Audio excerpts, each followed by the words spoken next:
I remember sitting in my car one night, headlights off, keys still in the ignition, hands on the wheel. The kind of quiet that's not peaceful but hollow. The kind of silence that follows the moment you realize you gave too much of yourself to the wrong person. I wasn't angry. Not because of what they did, but because I knew deep down. I'd known for a long time. And I stayed anyway, hoping, trying, explaining, shrinking. That night, I finally asked myself a question I want to offer to you today. Who in my life is silently breaking my spirit while pretending to care for it? And that's what this is about. Not judgment, not drama, but clarity, boundaries, and self-protection with love. If something in these words speaks to your heart, take a moment, like, subscribe, share, and leave a comment. It's how we build braver conversations together. Your voice matters here more than you know. You know the type. They're the ones who clap when you win, but their applause feels just a beat too slow. Their words are kind, but their energy is off. You tell them something exciting, something you've been dreaming about, and instead of celebrating, they tilt their head slightly, furrow their brow, and say something like, "That's great, just don't get too ahead of yourself." Or, "Are you sure that's realistic?" It sounds like concern, like caution, like love wrapped in logic, but deep down, something inside you shrinks. I had someone in my life like that, a person I trusted, someone I called a friend. Every time I made progress, they found a way to tether me back to the ground. Not to keep me safe, but to keep me small. I remember the day I told them I was thinking about sharing my story publicly. Writing, speaking, maybe starting a podcast. My heart was pounding with a mix of terror and possibility. But instead of support, I got a raised eyebrow and a comment I'll never forget. "Isn't everyone trying to do that these days? What makes you different?" And just like that, the air left the room.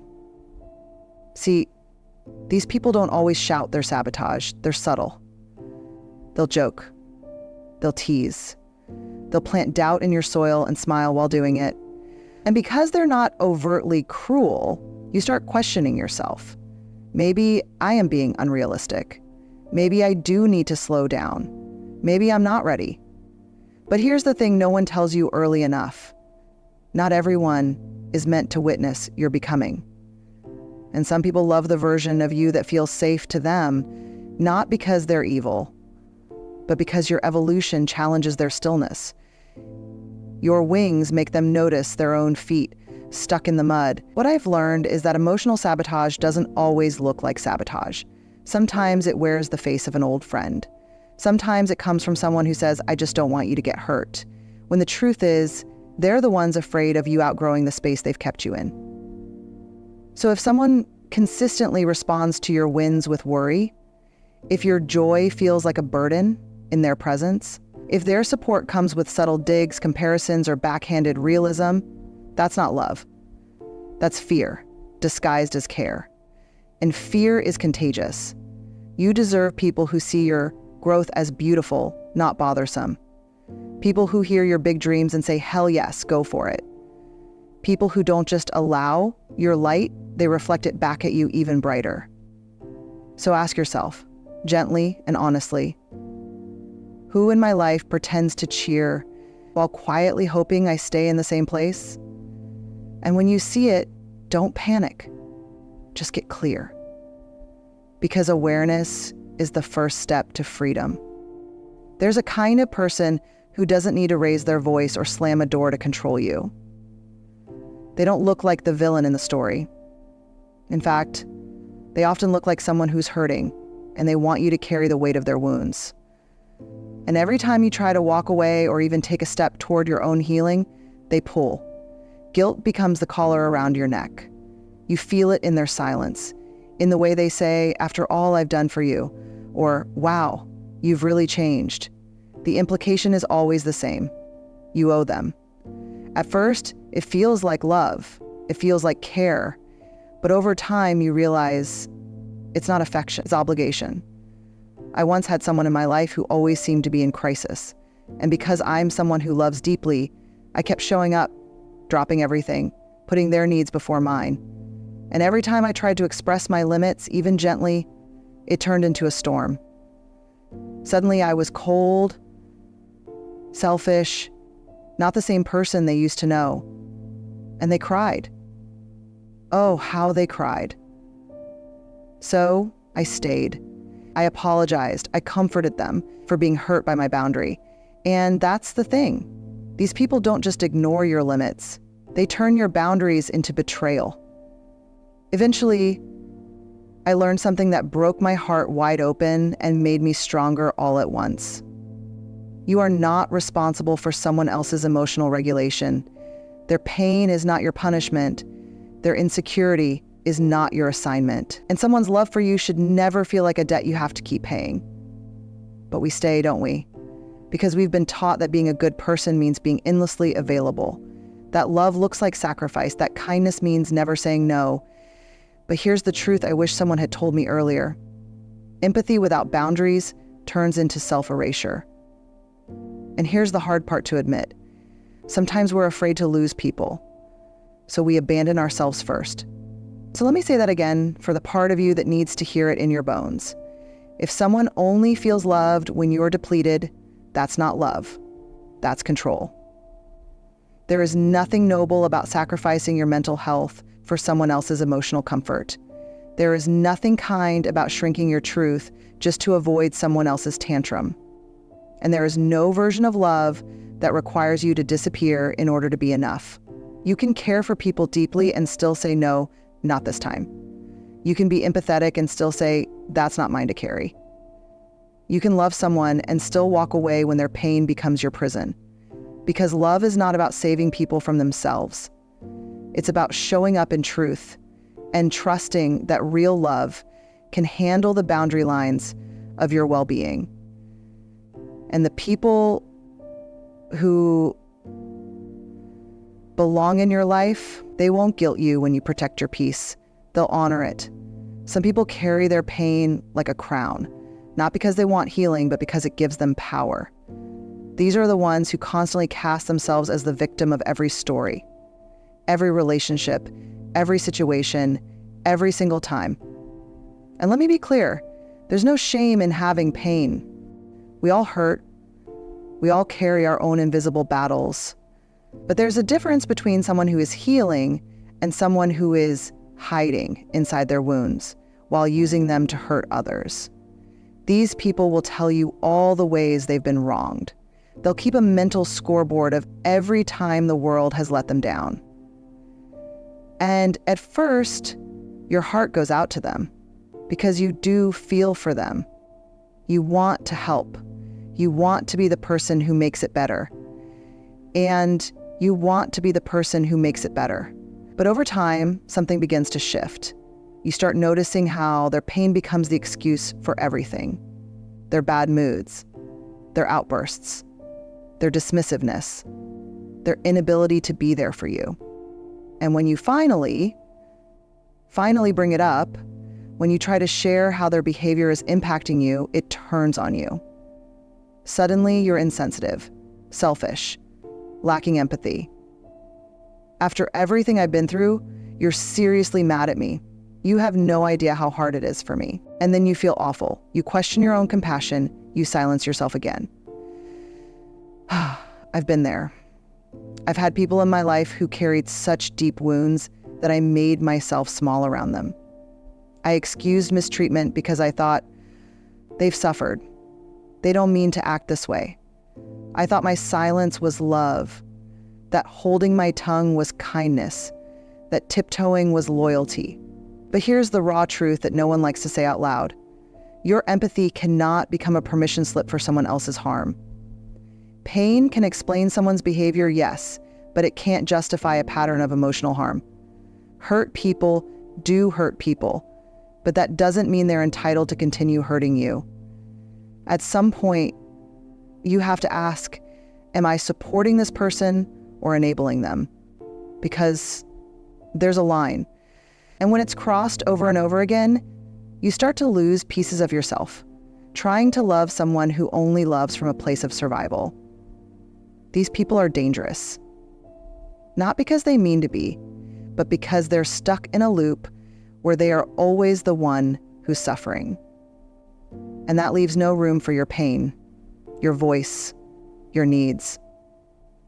You become the emotional caretaker, the constant forgiver, the one who always understands but rarely feels understood. And the truth is, that's not a relationship. That's emotional captivity. You don't have to stay in a dynamic where your feelings are constantly pushed aside because someone else's trauma takes up all the space. You're allowed to matter too. You're allowed to say, your past is valid, but so is my present. You're allowed to want mutuality, not martyrdom. And if someone truly wants to grow, they'll recognize that healing doesn't mean becoming invincible. It means becoming accountable. It means saying, yes, I've been hurt, but I'm not going to make that everyone else's burden. That's the kind of person who deserves your love, not the ones who use their story as a shield against responsibility, but the ones brave enough to heal it. So if you've been silencing your truth out of sympathy for someone else's wounds, I want you to hear this.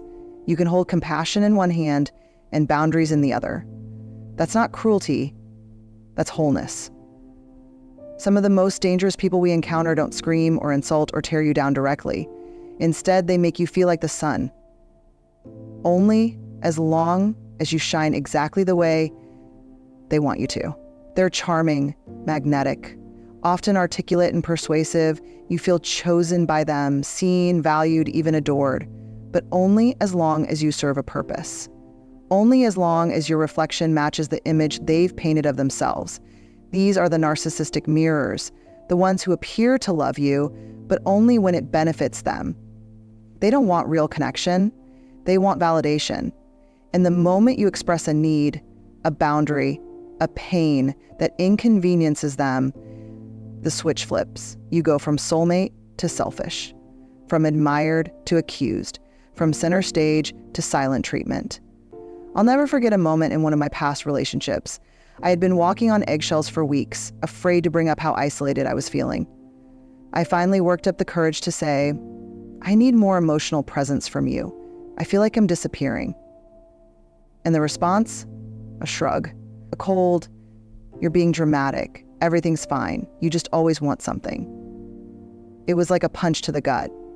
And yet somehow, I apologized. That's what this type of person does to you. They rewrite your reality until you're the one always wrong. You find yourself questioning whether your needs are too much, whether you're too emotional, whether you're hard to love. Because here's what happens. Narcissists build castles out of illusion, and you're allowed in, as long as you never knock on the walls to see if they're real. They love attention, not intimacy. They crave control, not connection.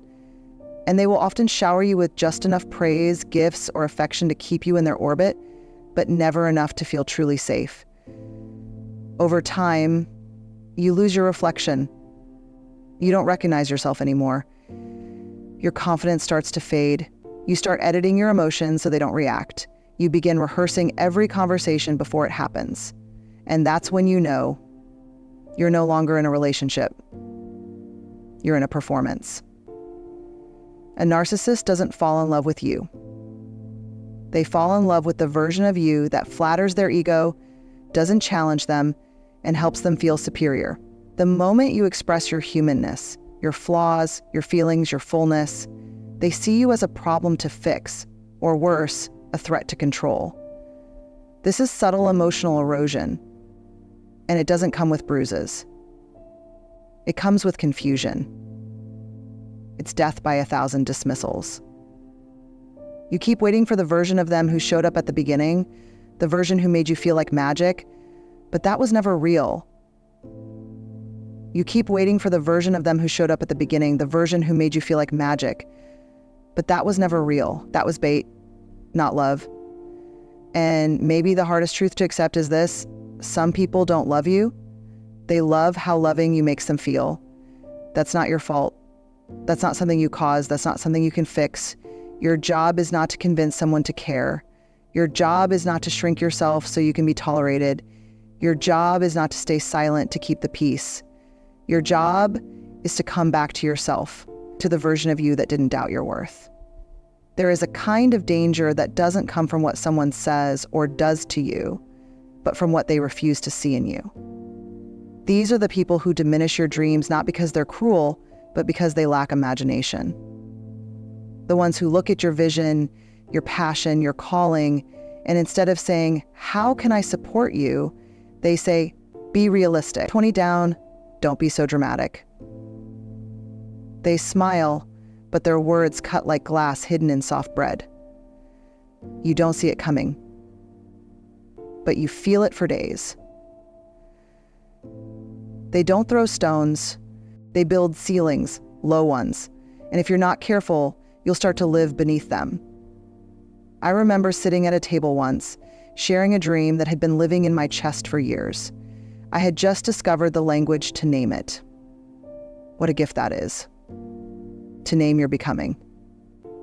I was excited, nervous, alive, and I looked across the table to someone I admired and said, "I think this is what I'm meant to do." They didn't even look up, just muttered, "That's cute," and changed the subject. It broke something in me. Not because I needed their approval, though at the time I thought I did, but because I was vulnerable. I had unzipped my heart. And in return, I got dismissed. And here's the quiet truth that too many of us learn too late. Dismissive people can wound you just as deeply as the ones who yell. They are dangerous not because of overt abuse, but because of consistent disbelief, because of the way they roll their eyes when you speak of growth, because of how they always bring up what you failed at instead of what you've overcome, because of how they laugh when you get hopeful. Their danger is in their smallness, how they try to fit you into it. But my friend, you are not made for small. You are not made to edit your enthusiasm to make someone else comfortable. You are not made to minimize your gifts so others don't feel insecure. You are not made to tiptoe around your potential because someone else refuses to stretch into theirs. Let me say this plainly. You do not need to earn the right to dream. If someone consistently underestimates you, that's not feedback. That's projection. And if you keep trying to prove your worth to someone committed to misunderstanding you, you will die a slow emotional death, starved for approval that was never theirs to give. Your calling is sacred. Your fire is sacred. And if someone can't see it, that's okay. But don't let their blindness become your burden. Because the people who are for you, they won't flinch at your fire. They'll sit beside it, feed it, protect it. They'll remind you who you are when the world tries to tell you otherwise. They won't just clap when you rise, they'll rise with you. So be mindful of who you let near your dreams. Not everyone deserves a front row seat to your becoming. And if that means walking alone for a while, walk. Because there is nothing lonelier than being surrounded by people who don't truly see you. There's nothing lonelier than being alone. People help make up who we are and where we've gone. And that includes even friends, because they are not your boss. While you stay, you are not too much, you are not unrealistic, you are not foolish for believing that more is possible. You are just daring to live a life beyond what some people can imagine. And that takes courage. Keep choosing that courage, even if your voice shakes, even if your hands tremble, even if they don't get it, especially then. So now, maybe you're thinking of names, maybe you're thinking of yourself. That's okay, because this isn't about labeling others. This is about recognizing patterns that keep you small, that keep you hurt, that keep you trapped in loops of hope and harm. And the most radical thing you can do today is believe that you are worthy of healthy love. Real love doesn't guilt you. It doesn't compete with you. It doesn't punish you. It doesn't ignore you. And it sure as hell doesn't ask you to shrink. So here's what I want you to do. Look at the people in your life. Really look. And then ask, do they bring me closer to who I'm becoming? Or do they keep me tied to who I had to be to survive them? Let go. Gently if you can, boldly if you must. Not with hate, but with healing. Because the most dangerous thing you can do is stay loyal to people who are dangerous to your soul.